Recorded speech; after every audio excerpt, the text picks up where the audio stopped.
Hey Scouts, my name is Josh, and today I'm going to teach you how to tie the two knots you need to learn to earn your wolf badge. And they are part of the Call of the Wild belt loop. Those two knots are the overhand knot and the square knot. So, to get started with tying knots, you need to get yourself a string. This is just a shoelace. You can get anything that works. And first you'll make sure there are no knots in the rope. So, to tie the overhand knot, you're simply going to take the two ends, put one end over the other, wrap it around once, pull it tight, and then you have an overhand knot. Overhand knots are pretty cool because you need to know how to tie this knot to tie a bunch of other knots, like the fisherman's bend, which is used for tying two pieces of fishing wire together to make it longer. Or maybe if your line broke, you can tie that knot.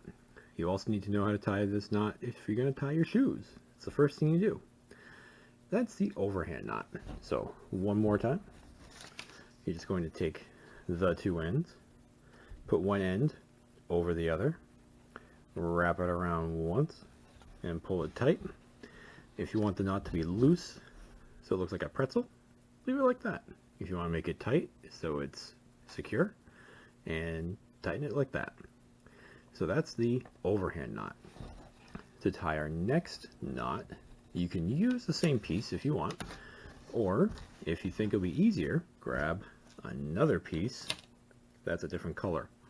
Because now we're going to be tying the square knot, which is a knot that's used to tie two pieces of rope that are about the same size and the same material together to make them longer. Or maybe you have a bad piece of section of the rope that needs to be bypassed. So, to tie the square knot, you have your two ends. And one thing to remember is left over right, right over left. And that's so that you don't confuse when you're tying the knot.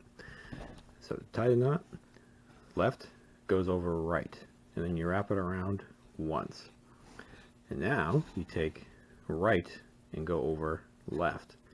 Wrap it around, through, and pull it.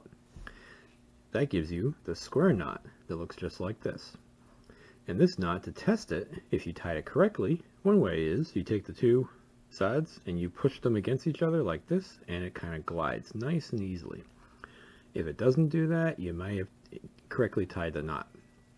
Now, one cool thing about this knot is that it will work really well to make a rope longer if you pull against it to tighten it like this, if it's the same size, like diameter, thickness, and if it's the same material.